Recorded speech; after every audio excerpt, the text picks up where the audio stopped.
we're living now in a type of Hollywood idol worship where we see that this type of worship has seeped over to what we can refer to as the Islamic industry. Mm-hmm. So we have now people that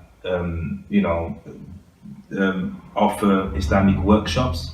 People attend, they have to pay, and we're supposed to reach a certain level of iman after once we've attended the workshop. Mm-hmm. One of the consequences of such attitude is blind following. We have now scholars that give fatwas, religious rulings, and people follow them on the sole basis that they see them as scholars. What's your analysis on this? Well, first of all, let us speak about offering knowledge of Islam, and you have to pay for it. Mm-hmm.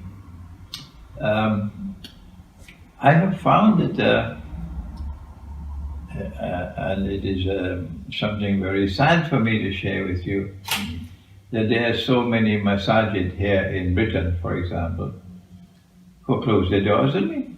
Mm-hmm. Sometimes the masjid would agree to host a lecture, then they call me to say cancel.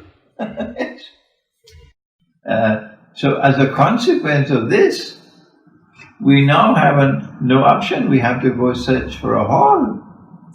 And when we find a hall, lots of people will come because they want to learn from us. So where do we get the money to pay for the hall?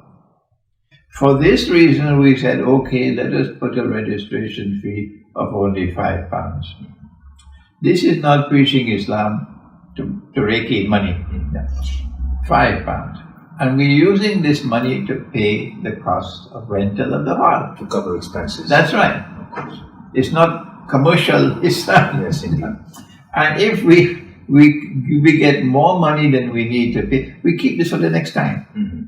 This is different from that commercial version. So let me just make this plain and clear. Mm-hmm. On that day when the masajid opened their doors for me, we don't need to do this. Mm-hmm. We go to the masjid is a place to preach Islam. Mm-hmm. The floor of the masjid, not the university hall for me. No, sir, the floor of the masjid. We live in an age in which everything is being commercialized. And so religion is also being commercialized. And in the commercial world, you can be fired any time if you're unsuitable for the market. So for this reason, my teacher, when I was saying goodbye to him, and I'm leaving Pakistan to go back to Trinidad, he hugged me and he said to me, Imran, this hand is better than this hand.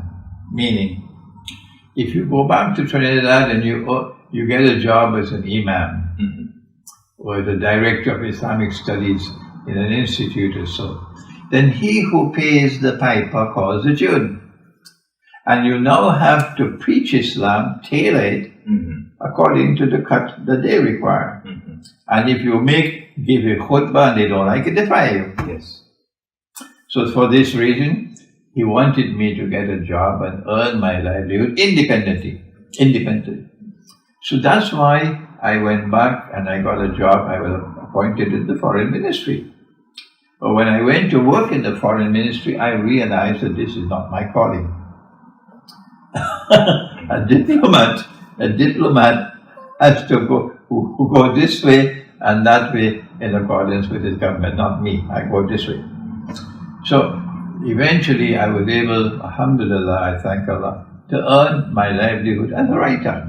But it took me 25 years to earn my livelihood as a writer. What the scholars of Islam should do is to try to earn their livelihood independently, so that you don't have to be worried that you'll be fired if you preach this way or that way. Then you will earn credibility.